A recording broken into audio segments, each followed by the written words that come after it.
Good morning, Drew. Good morning, Jeff. How are we today? I am well. How are you? I see you have a piece out, editorial, I guess is what these are called these days, and the papers out and about around the area. Legislature must end its over-reliance on its special session on the heels of the second one starting yesterday. Talk to me a little bit about this. Yeah, so this is really just putting into writing my frustration with the process, and and what I've seen now in my third term. This has been this is my third biennium budget, and just seeing this process more up close each time, and just my utter frustration with the way it is. And if we really, expect to make changes, we need to, or to have it done differently, we need to make serious changes. And, the classic phrase of the definition of insanity is doing the same thing over and over and expecting the same results, but yet that's what we do in the legislature, and somewhat fitting maybe to call it insane. Yeah.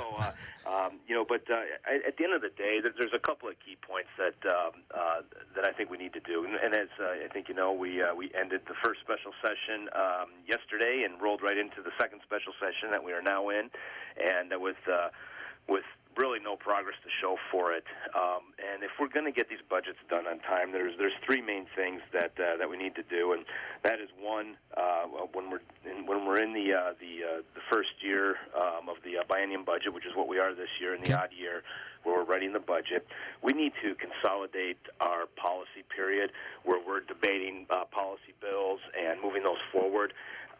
We spend far too long on mundane policy and not working the budget, and I really feel that we need to make cutoff dates during our long session mirror that of what our short session is, the 60-day session, which we have in the even years.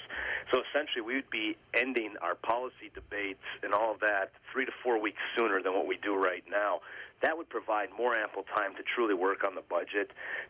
And along with that, we have to make these cutoff dates that we impose on ourselves actually mean something. We make exceptions all the time. Well, we'll let this bill go through even though it's past the policy cutoff period, and we need to end that type of a process. But really the big piece of all this is it just needs to be a much more collaborative process. And I'm taking a little heat in the legislature for having written this because I lobbed a grenade at all sides, from the governor to the House Democrats to the Senate Republicans, and those are the three majorities that are involved in the budget process, and we have this expectation that we put out these very, very partisan budgets, both sides of the aisle, the House Democrats and the Senate Republicans, and we expect that to be this reasonable starting point, and that somehow we're going to get a budget done, and it's just that is ridiculous. We need to have, when we have a divided government that we have right now, where we have one-seat majorities in both chambers, to expect that you're going to get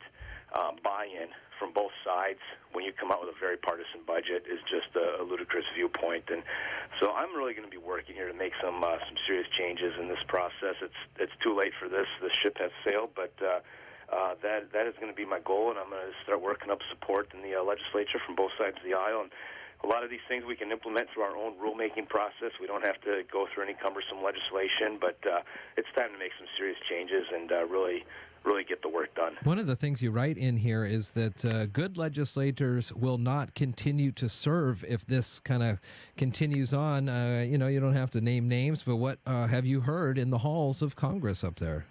Yeah, people, what I would call the rank and file legislators are fed up with it. It's we are a citizen legislature, and I don't know the exact number, so I'm taking a stab here. I'm going to guess probably 85 to 90% of the people that are in the Senate and the House have a full-time job outside of the legislature, myself included, and so.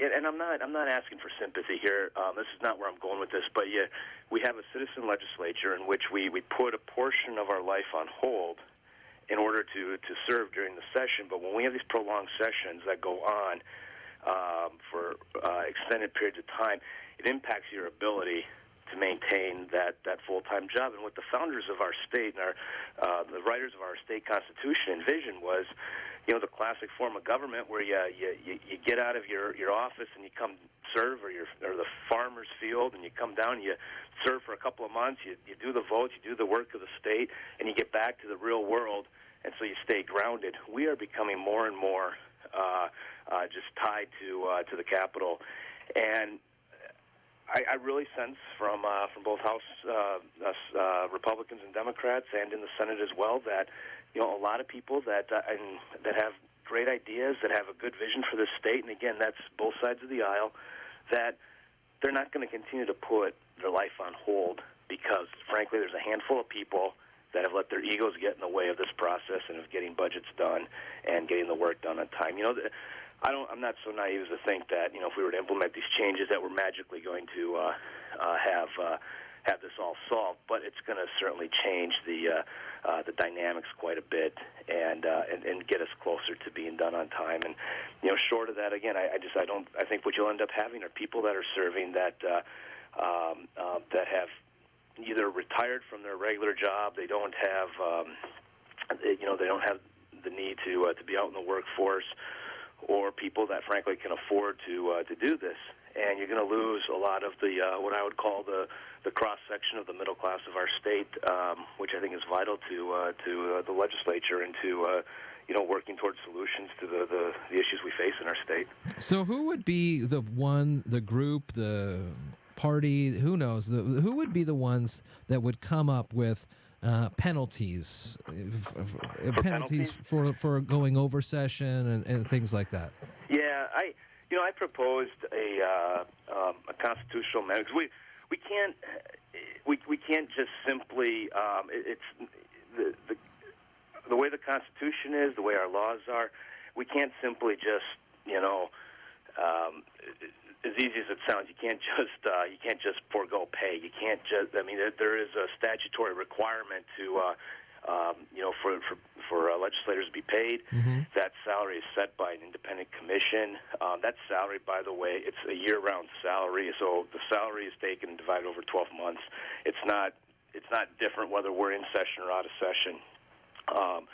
But I had proposed a constitutional amendment that would actually suspend legislators' pay if we did not pass a budget within our regular session.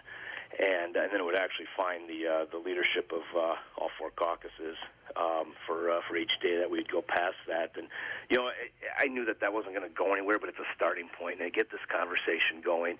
But that's what it would take, is actually a constitutional amendment to have any serious kind of penalty to going into special session. And having said all that, there are times when special sessions are going to be needed, and if we have a significant downturn in the economy, and that will happen again. We're not always going to be on the upswing.